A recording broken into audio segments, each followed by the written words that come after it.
ചേച്ചിയോടൊപ്പം ഞാൻ വളർന്നത്. ചെറുപ്പം മുതലേ ചേച്ചി പറഞ്ഞതിനൊന്നും ഞാൻ മറുവാക്ക് പറഞ്ഞിട്ടില്ല.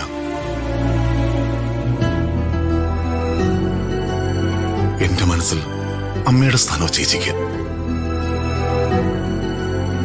ചേച്ചി എനിക്ക് നഷ്ടമായ എനിക്ക് ആലോചിക്കാൻ പോലും പറ്റുന്നില്ല. എനിക്ക് മനസ്സിലായി സാർ. പക്ഷേ സാർ ചിന്തിക്കുന്ന പോലെ ഒന്നുമില്ല. അംബിക മാഡം ഓക്കെ ആണെന്നാണ് ഡോക്ടർ പറഞ്ഞത്. ഇപ്പോ ടാബ്ലറ്റ് കഴിച്ചതിന്റെ സെഡേഷനില് മാഡം ഉറങ്ങുക. 10 ദിവസത്തേക്കുള്ള ടാബ്ലറ്റ്സ് ഡോക്ടർ കുറിച്ച് തന്നിട്ടുണ്ട്.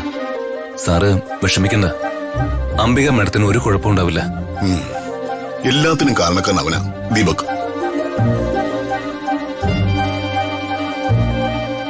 ചേച്ചി എന്ത് നല്ല മനസ്സുള്ള ആളാ. എന്നാ നേരെ ഓപ്പോസിറ്റാ അവന്റെ ക്യാരക്ടർ. മേലും കീഴും നോക്കാതെ അവൻ ഓരോന്നും ചെയ്യും. അവസാനം നാണം കെടുന്നതും വിഷമിക്കേണ്ടി വരുന്നതും ചേച്ചി. വർമ്മ സാർ എന്നോട് ക്ഷമിക്കണം.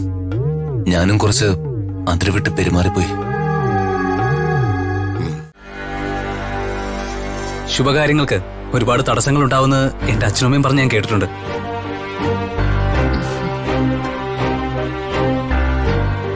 ഒരുപാട് ഫോർമാലിറ്റീസിലൊന്നും ഞാൻ വിശ്വസിക്കുന്നില്ല. ഹൃതികയെ കണ്ട ആദ്യ നിമിഷം തന്നെ എന്റെ എൻഗേജ്മെന്റ് കഴിഞ്ഞതായിട്ടാ എന്റെ മനസ്സിൽ ഞാൻ വിശ്വസിക്കുന്നത്.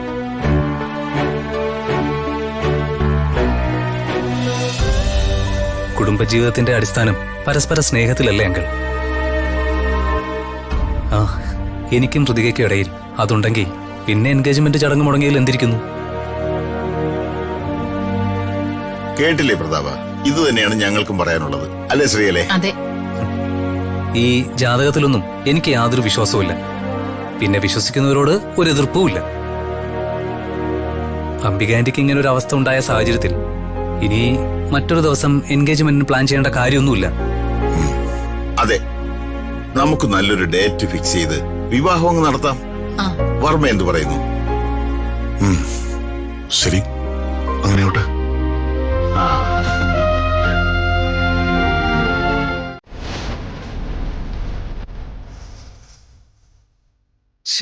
എന്തൊക്കെയാണ് ഈ നടക്കുന്നത്? ബോധം കെട്ട അമ്മ വീണത് അമ്മയുടെ അഭിനയാണെന്നാ ഞാൻ വിചാരിച്ചേ. ഡോക്ടറാണെങ്കിൽ ഹാർട്ട് അറ്റാക്ക് എന്നും പറഞ്ഞ് മരുന്നും കൊടുത്തിട്ട് പോയി. അമ്മേനെ എപ്പോ എഴുന്നേക്കും? ശരിക്കും അമ്മയ്ക്ക് ഇനി ഹാർട്ട് അറ്റാക്ക് വന്നോ?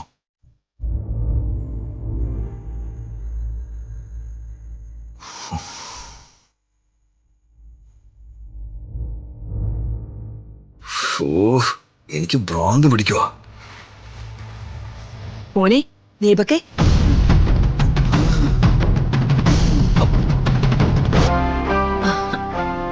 അമ്മ അമ്മ ഉണർന്നോ? ഉണർന്നു. അതെങ്ങനെ? സെഡേഷനുള്ള ടാബ്ലറ്റ് ആണ് അമ്മയ്ക്ക് തന്നതെന്നും അമ്മ ഒരുപാട് സമയം കഴിഞ്ഞ് എണീക്കുമെന്നൊക്കെയാണല്ലോ ഡോക്ടർ പറഞ്ഞത്. പിന്നെ എങ്ങനെ അമ്മ ഇത്ര പെട്ടെന്ന് ഉണർന്നേ?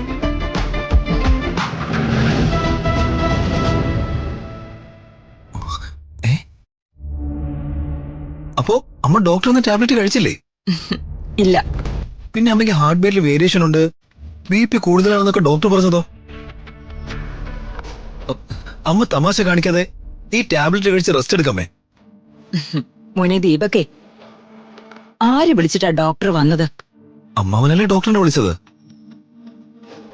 അതോ ശേഖരൻ അമ്മാവനോ? നമ്മൾ രണ്ടാളും എത്രയൊക്കെ ശ്രമിച്ചാലും ആ രാജു ഇടപെട്ട് എങ്ങനെയും ഈ എൻഗേജ്മെന്റ് നടത്താൻ ശ്രമിക്കുമെന്ന് എനിക്ക് നല്ല ഉറപ്പായിരുന്നു. അതുകൊണ്ട് ഞാൻ ഇറക്കിയ അവസാന അടവായിരുന്നു നെഞ്ചുവേദന. ഡോക്ടറെ, നമ്മുടെ ആളാ. എടാ, ഹാർട്ട് അറ്റാക്ക് വന്ന ആളെ എത്രയും വേഗം ആശുപത്രിയിൽ എത്തിക്കാതെ ടാബ്ലറ്റും തന്ന് സമാധാനിപ്പിച്ചിട്ട് ഏതെങ്കിലും ഡോക്ടർ പോവോ മോനെ?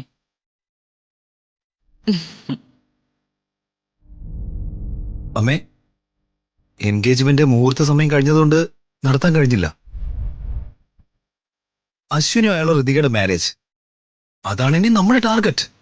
അതെങ്ങനെ മുടക്കണം? അമ്മ ഇതുപോലെ എന്നോട് കട്ടയ്ക്ക് നിന്നാ മതി, ബാക്കി ഞാൻ നോക്കിക്കോളാം.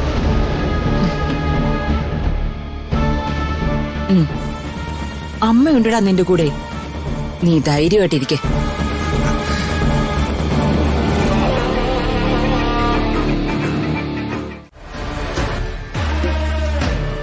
സ്വന്തം ജീവനേക്കാൾ പ്രതാപന്റെ ജീവനാണ് വലുതെന്ന് മനസ്സിലാക്കി കൊടുത്ത് പ്രതാപന്റെ മനസ്സിൽ അവന്റെ സ്ഥാനം അവൻ കൂടുതൽ ഉയരത്തിലാക്കി.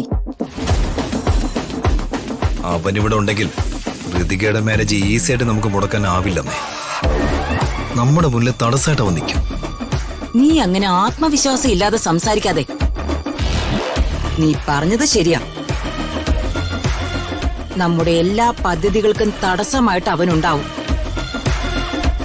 പക്ഷേ ആ തടസ്സത്തെ മറികടന്ന ഈ അംബിക എൻഗേജ്മെന്റ് മുടക്കിയത്. ഋതികയുടെ വിവാഹവും ഞാൻ മുടക്കും.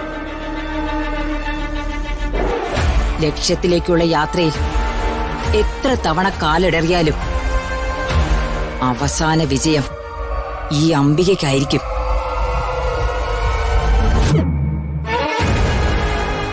രാജുവിനെ പോലൊരു 1000 പേര് മുന്നിൽ വന്ന് നിന്നാലും അവരെ നേരിടാനുള്ള തന്റേടവും കരുത്തും ഈ അംബികയ്ക്കുണ്ട്.